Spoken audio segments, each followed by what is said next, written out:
स्वागत है बच्चों आप सर्वे का माँ आशापुरा विद्या संकुल के ऑनलाइन टीचिंग में। आज हम कक्षा 9वीं में हिंदी विषय में चैप्टर नंबर 20 धरती की शान पद का अभ्यास करेंगे।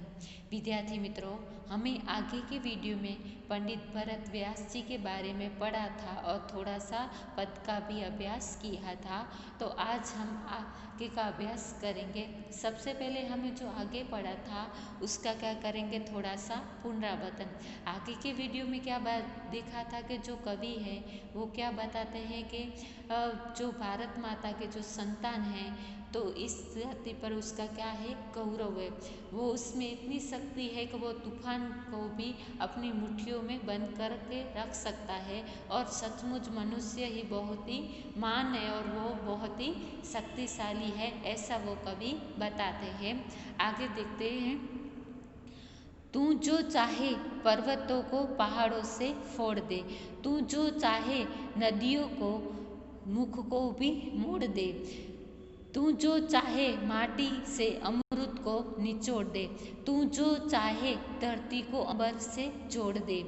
अमर तेरे प्राण मिला तुझको वरदान, तेरी आत्मा में स्वयं भगवान है रे। यानी कि यहाँ विद्यार्थी मित्रों कवि क्या बताते हैं कि हे मनुष्य, तू जो चाहे तो पर्वत को भी मोड़ सकता है, तू जो चाहे तो नदी के प्रवाह को मोड़ने की भी शक्ति रखता है, जो चाहे तो मामूली समझी जाने वाली मिट्टी से भी अमृत निकाल सकता है। इतनी सारी मनुष्य के पास शक्ति है।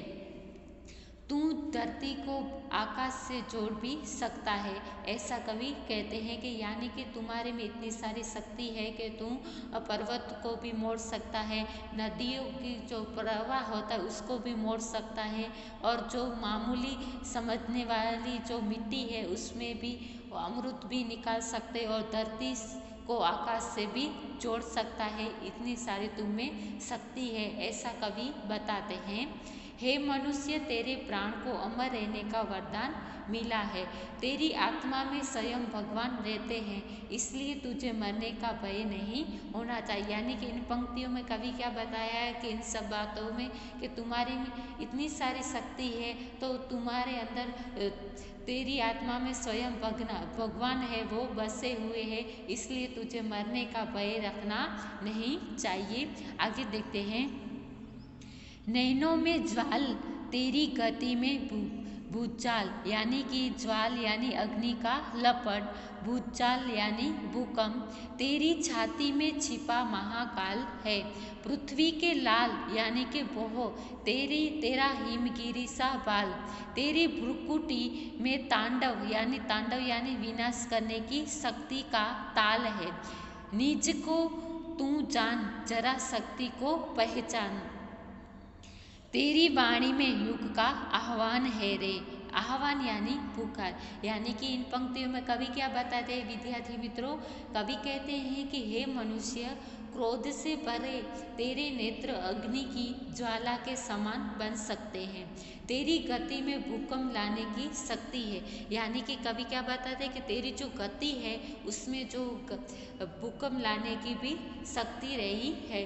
स्वयं महाकाल तेरे सीने यानी कि हृदय में रहता है। हे मनुष्य, तू पृथ्वी का पुत्र है, तेरे मस्तक हिमालय की तरह ऊंचा है, तेरी बोहों में भगवान शिव तांडव नृत्य लय यानी कि विनाश करने की भी शक्ति है। मनुष्य, तू खुद को पहचान, तुझमें अपार शक्तियों छिपी हैं, इन जानने का प्रयत्न कर, तू चाहे तो तेरी वाणी नए युग का बुला सकती है। यानी कि इन सब बातों से कवि क्या बताते हैं कि तुम्हारे अंदर बहुत सारी शक्तियाँ छुपी हुई है, इसलिए तुम जो भी चाहे वो कर सकते हो, इसलिए तुम जो चाहे तो तेरी वाणी है उसे नए युग को भी बुला सकती है, ऐसी तुम्हारे अंदर शक्ति रहती है। इन सब उदाहरण से कवि ने बताया है। आगे देखते हैं।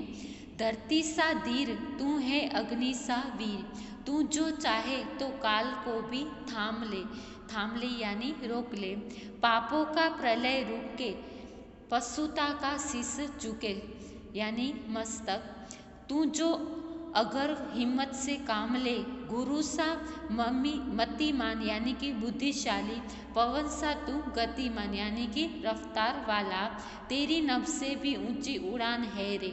यानी कि इन पंक्तियों में कवि ने क्या बताया विद्यार्थी मित्रों, हे मनुष्य, तुझ में धरती के समान धीरज रखने की शक्ति है, इस तरह तुझ में अग्नि के समान जला देने की भी शक्ति है। यानी कि इस तरह जो अग्नि है उसे जला देने की भी शक्ति तुम्हारे अंदर है। अरे मनुष्य, तू अगर ठान ले तो काल को भी आगे बढ़ने रोक सकता है।